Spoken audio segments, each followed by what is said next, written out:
Vamos lá. Todo mundo costuma falar sobre controle de gastos, simplesmente anotar, que já é um bom começo, anotar todas as receitas e despesas, né? Então, receita, tudo que você ganha. Então, tanto o salário como um dinheiro extra que você ganhou, você vendeu um bem que você tem em casa que não está usando, um utensílio, fez dinheiro, é receita. Então, por exemplo, de vez em quando eu faço um bazar lá no LX, eu vejo que não está sendo usado em casa, boto para vender e faço dinheiro. O que não é útil para a gente, sempre tem alguém querendo. E eu já vendi até pneu. Eu troquei pneu do meu carro, peguei os pneus usados, estava bem surradinho, mas vendia R$ 20 ali, os 2 pneus que eu tinha. E alguém foi lá e comprou os 2 pneus velhos, né? Que eu ia jogar fora. Então, assim, às vezes um ferro de passar que você não usa mais, um aparelho de som, uma televisão que está encostada, alguém quer, alguém paga por isso, um móvel que você trocou, você bota barato e faz dinheiro, isso é receita. E despesa, tudo que você pagou. Então, ter esse controle de anotação. Mas antes de fazer esse controle de receitas e despesas, tem uma dinâmica que eu trabalho com os meus clientes, tá? Os meus mentorados, que é bem interessante, que a gente chama de jogo da estimativa. Eu ensinei lá, a Sandra já conhece, porque ela assistiu minha palestra lá para o pessoal da igreja. A gente tem um grupo online, a nossa igreja é a Igreja Batista Betânia. A gente tem um ministério online, então quem tiver curiosidade e quiser conhecer, eu posso apresentar, permitir que participe aí de um culto online, é só me chamar que eu também faço esse aporte para vocês. E como é que funciona essa dinâmica, Renato? Se você for casal, por exemplo, você tem alguém, né? Você mora junto, é casado, eu coloco um cliente de costa para o outro, sentados, cada um com uma folha de papel e caneta na mão, e aí eu começo lá, quanto vocês gastam com imóvel, seja aluguel ou financiamento?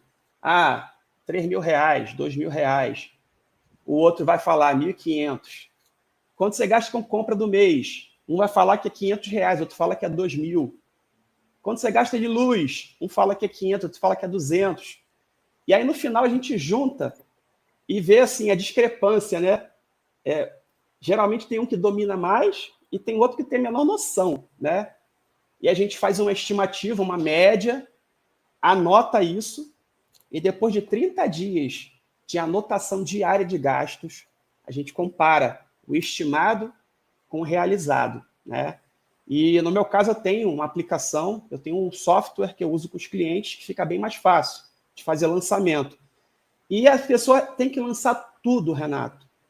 Desde a balinha, o chiclete, o cafezinho, o pãozinho da padaria, o chopp, tudo. Então, assim, forma de fazer essa anotação.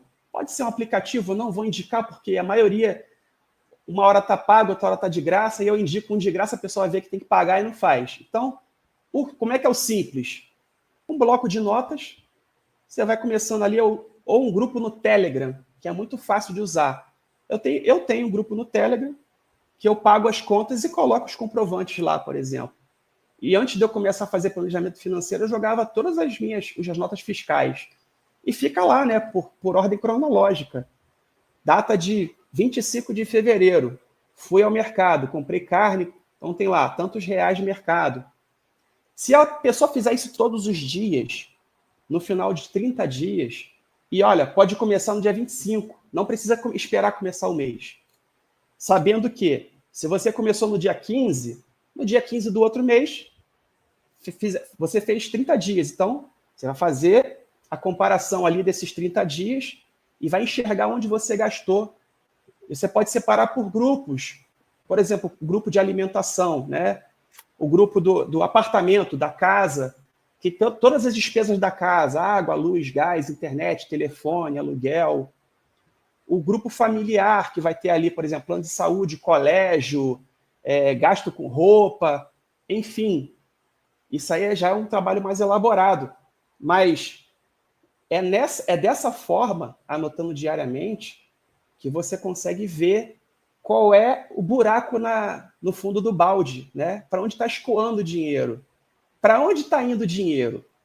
Aí eu olho lá, pô, eu gastei R$300 com lanche, R$500 com chopp, R$1.000 com Uber, sabe? E a pessoa, isso eu estou falando porque eu já vi pessoas tomar esse susto. R$1.000 com Uber? Ué, não foi isso tudo, não. Falei, irmão, não mente aí, ó, você está fazendo a conta. É isso mesmo. E aí, no final das contas, a pessoa consegue enxergar o que é importante. O Uber é importante? Talvez. Agora, compra do mês é mais importante do que lanche na rua, né? E streaming é menos importante do que uma pós-graduação para quem quer se qualificar, melhorar o salário.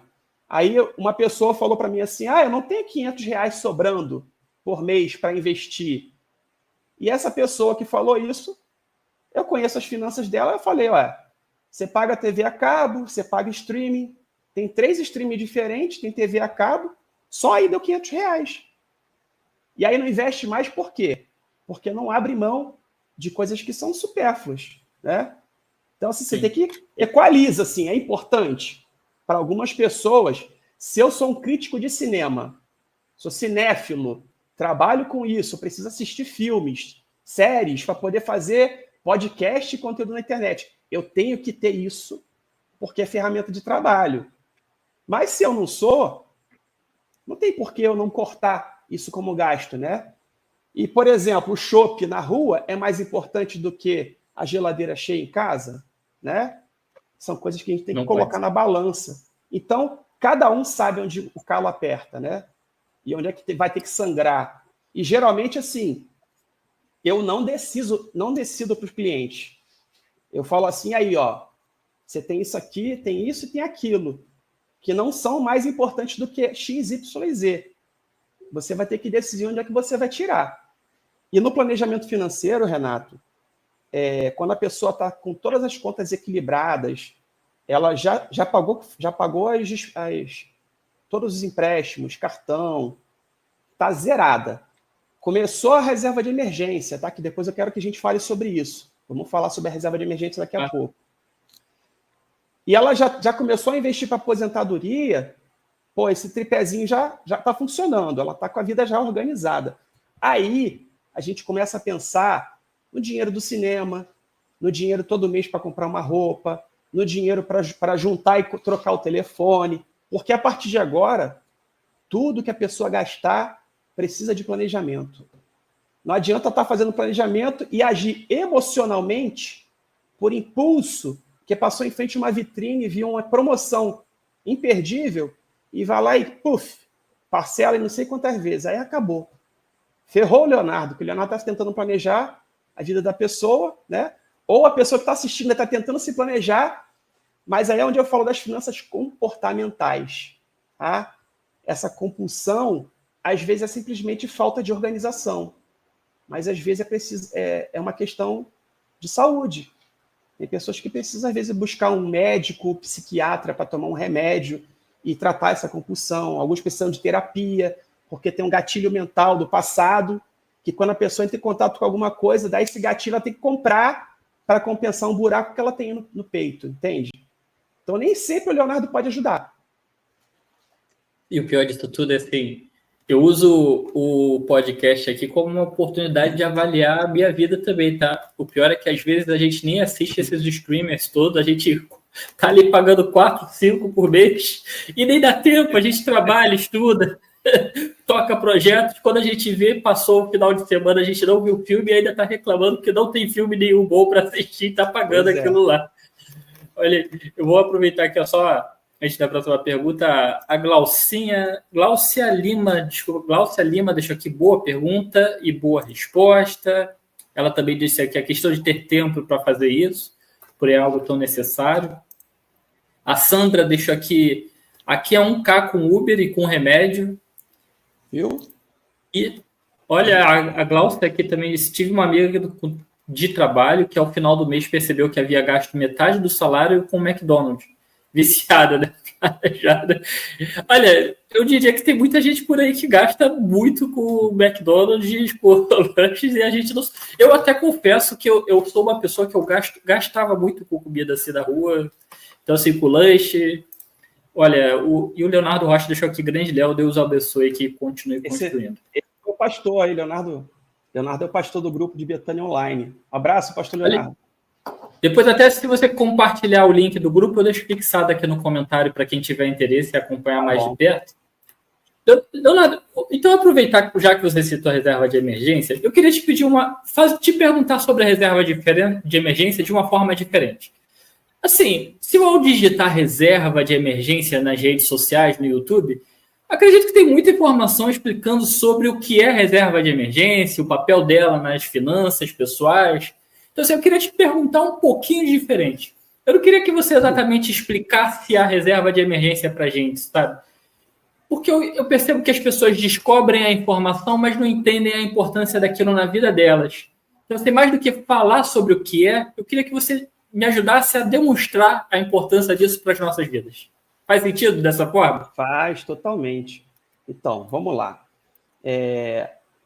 Essa semana que passou agora, o meu filho veio morar comigo tem um mês, né? Ele morava no Rio, veio morar em Teresópolis. E aí fomos numa consulta de rotina no médico e, de repente, ele acabou descobrindo um apendicite e teve que correr para o hospital, né? Para ser operado. E o meu filho, graças a Deus, assim, as portas foram abertas e a gente conseguiu tudo em tempo muito rápido. Ele fez a cirurgia já no dia seguinte, né? Que ele deu entrada no hospital de madrugada, no mesmo dia, né? Mas se eu não conseguisse essa cirurgia pelo SUS, eu ia ter que pagar. Eu ia ter que pagar os exames. Ele fez tomografia, ele fez exame de sangue. Eu não sei nem quanto custaria, Renato. Mas eu ia pagar, porque eu não ia deixar meu filho passar dificuldade e morrer na mesa do hospital, né? Então, assim, graças a Deus, eu tenho dinheiro para pagar uma cirurgia dessa. Eu tenho certeza que eu tenho condições de pagar. Mas vamos para uma outra situação muito rotineira. As pessoas, por exemplo, que trabalham por conta própria, autônomos, né? A pessoa que dirige o Uber, o pedreiro, a manicure, a moça que faz bolo para fora. Essas pessoas, se adoecerem, elas deixam de ganhar dinheiro. E a maioria delas não tem noção de que o seguro de vida, por exemplo, pode ser uma situação, uma forma de resolver esse problema. Seguro de vida é fundamental. Mas, antes de pensar no seguro, vamos pensar aqui que o seguro só passa a cobrir depois de 15 dias de afastamento. A maioria deles. Aí você pensa, olha, eu tenho que ficar 15 dias afastado para receber o seguro. E enquanto eu não recebo o seguro, o que eu faço? Porque vai chegar o boleto, vai ter que comprar comida, né? Eu tenho que pegar um ônibus, pegar o Uber, comprar um remédio. Da onde que tira esse dinheiro, Renato? Do cartão de crédito para se endividar, pagar juros compostos, né? Então, assim, eu preciso ter esse dinheiro guardado e, falando em questão de quantidade, a gente começa com uma meta de 3 meses do orçamento mensal. Porque, digamos que a pessoa não conseguiu, então está trabalhando, fiquei desempregado, não tenho condição de pagar nada, mas eu tenho 3 meses do orçamento. O que é isso? O orçamento não é igual ao salário. Se você ganha, vamos supor, 10 mil reais, mas 5 mil paga todas as suas despesas, as despesas fixas, tá? A moradia, água, luz, telefone, gás, internet, alimentação, condução, pagou tudo com 5 mil? 5 mil é o seu orçamento. E aí você tem que ter 3 meses desse valor do orçamento. Então, se o orçamento é 5 mil, a primeira meta são 15 mil reais. E aí você tem a tranquilidade de poder ficar sem trabalho enquanto você está buscando uma recolocação e conseguir pagar as suas despesas mínimas de casa. Isso é dignidade, entende? Isso é dignidade. E a segunda meta são 6 meses desse valor. Parece que é um negócio muito longe de conquistar, mas, gente, é possível. Eu conheço um monte de gente que não tinha condições e conseguiu se organizando. E para quem não é digo assim, eu sou servidor público. Para os servidores públicos, 3 meses eu acho que é um valor bem legal, porque é um período que eu já fiquei sem receber, tá? A minha esposa, servidora pública, já ficou 3 meses sem salário e foi receber atrasado. E como é que a gente pagou conta? Na época que o Sérgio Cabral faliu o Rio de Janeiro. Foi assim. A gente tinha reserva de emergência. Continuamos pagando nossas despesas. Então, até para o servidor público é necessário ter a reserva de emergência. E o top é você ter 12 meses. Só que, paralelamente, enquanto você está investindo na tua reserva de emergência, você também pode ter outros planos sendo